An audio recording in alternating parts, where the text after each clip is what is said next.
13:25, acá seguimos en Sala de Situación. Gracias, como siempre, a toda la gente que se comunica con nosotros a través de las redes, en el Instagram, Facebook y demás.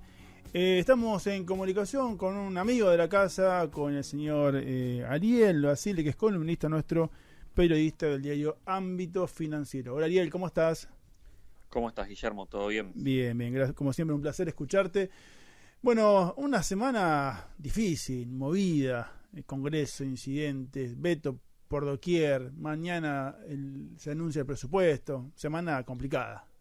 Sí, es así, y me parece que buena parte de lo que ocurre en el plano político está dado por lo que ocurre en el Congreso, donde me parece que un movimiento importante, más allá de los resultados que hubo en las votaciones que fueron trascendentes esta semana, Uh-huh.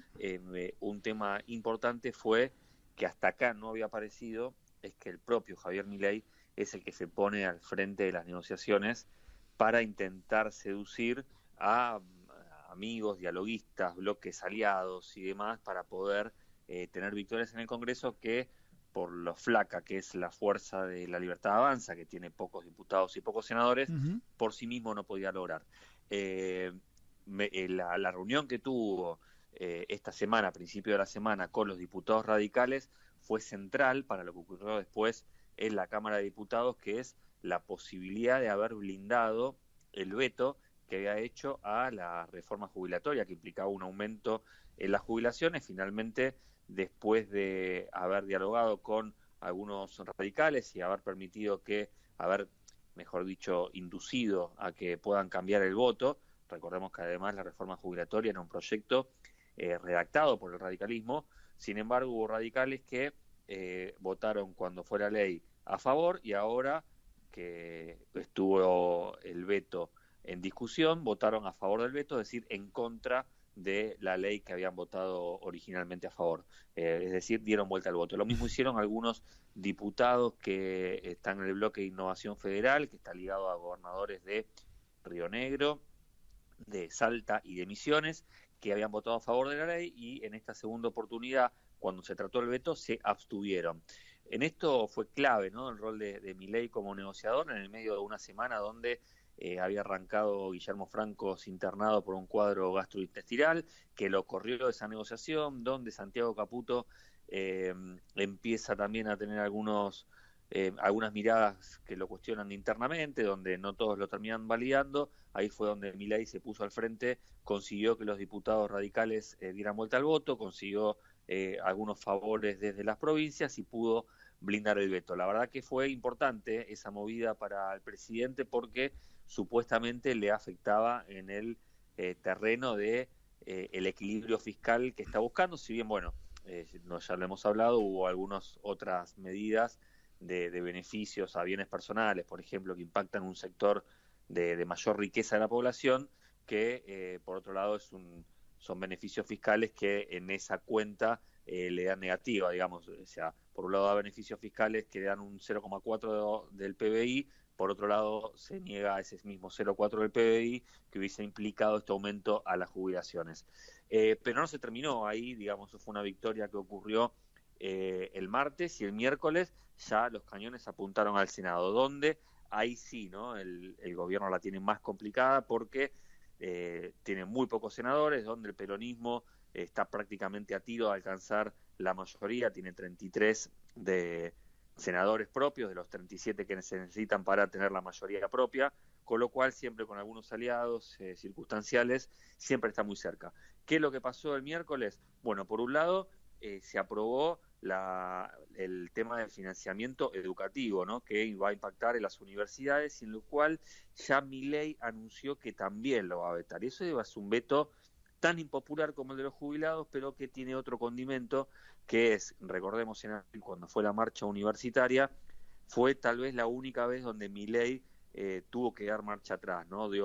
Además de darle fondos a las universidades en ese momento, después de haber dicho que era una marcha política, que era lo mismo de siempre, Recuerdo. y demás, ante la multitud en ese momento que invadió las calles y que congregó a sectores distintos de la oposición, de estudiantes, de diversos sectores, inclusive los gremios, tuvo que, bueno, reconocer que de que las universidades el reclamo era legítimo y demás, que en general Milei no hace eso, sino que suele redoblar la apuesta e ir con más críticas a quienes los cuestionan. Bueno, hay que ver qué pasa ahora cuando el veto ocurra.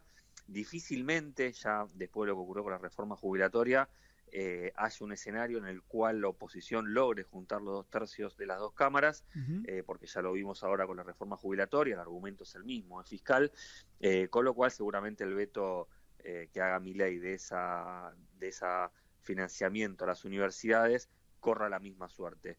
¿Qué va a pasar después? No sabremos.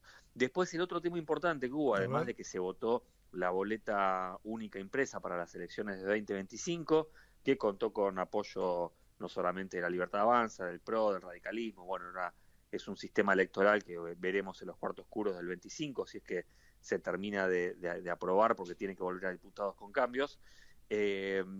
También estuvo otro tema, que era el decreto de Javier Milei que otorgaba fondos reservados a la CIDE por 100.000 millones de pesos. Bueno, ¿qué es lo que ocurrió? Pese a los intentos del oficialismo de forzar una reunión secreta, de sacarla del temario, la oposición logró introducir el debate en el recinto y se terminó de rechazar ese decreto que ya contaba con el rechazo del diputados. Esto además, por un lado, es un tema inédito, ¿no? Es la primera vez que un decreto se rechaza por ambas cámaras y con lo cual el decreto pierde validez. No había ocurrido nunca desde 1994 que estaba esa posibilidad después de la reforma constitucional.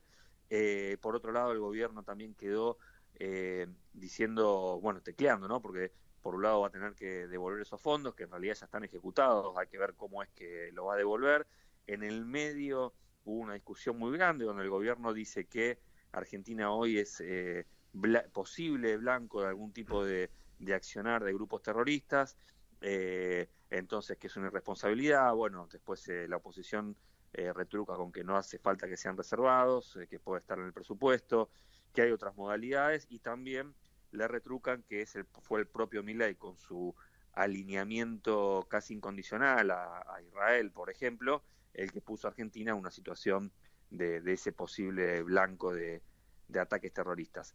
Ese fue el panorama en el Congreso. Me parece que tuvo victoria con lo del veto a las jubilaciones Milei, tuvo por otro lado una derrota política con lo del decreto y con el financiamiento educativo, y ahora todo está puesto en qué va a pasar el domingo cuando se presente en el Congreso a presentar el presupuesto 2025, que no dio muchas pistas, hay bastante hermetismo en cómo va a ser esa presentación. Él dice que va a ser un presupuesto inédito, habrá que ver qué es lo que presenta. Por lo pronto va a ser un presupuesto donde la premisa va a ser el déficit cero, eso ya está seguro. Habrá que ver con qué variables lo presenta. Él dice que va a haber una innovación en esto, veremos de qué se trata. Lo que sí ya está un poco las cartas arriba de la mesa es que la oposición en líneas generales no va a estar en el recinto.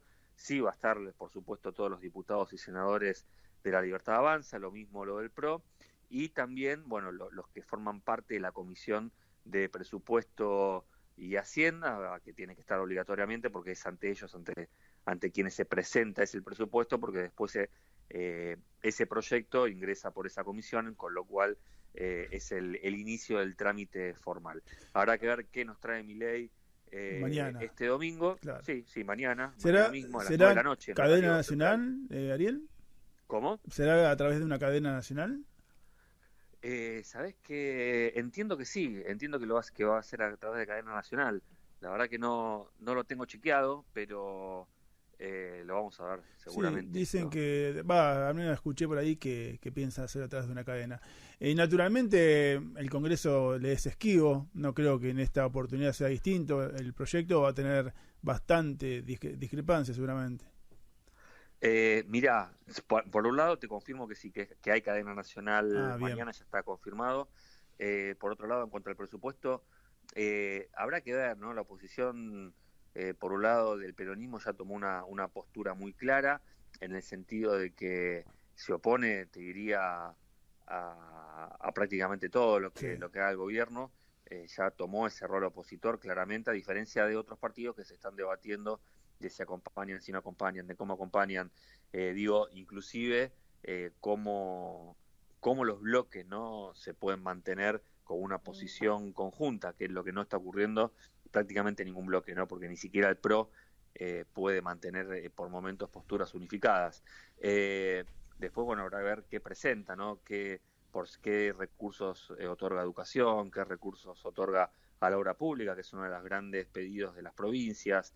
Bueno, nada, hay varios puntos que habrá que ver, y sobre todo habrá que ver también el tema de impositivo, ¿no? Porque hay algunos que están especulando con que pueda llegar a anunciar mañana Milei algún tipo de rebaja de impuestos en línea con lo que ocurrió hace unas semanas con la baja del impuesto país, ¿no? Claro. Que siga ese sendero y que pueda anunciar algo mañana. Ariel, ¿te queda algo por agregar? No, bueno, a veces cuando ya saliendo del tema político, como siempre hablamos un ratito de autos. Sí, quería preguntar eso justamente. Contanos. No, te quería comentar que a veces lo hablamos con Seba de modelos y demás. Sí.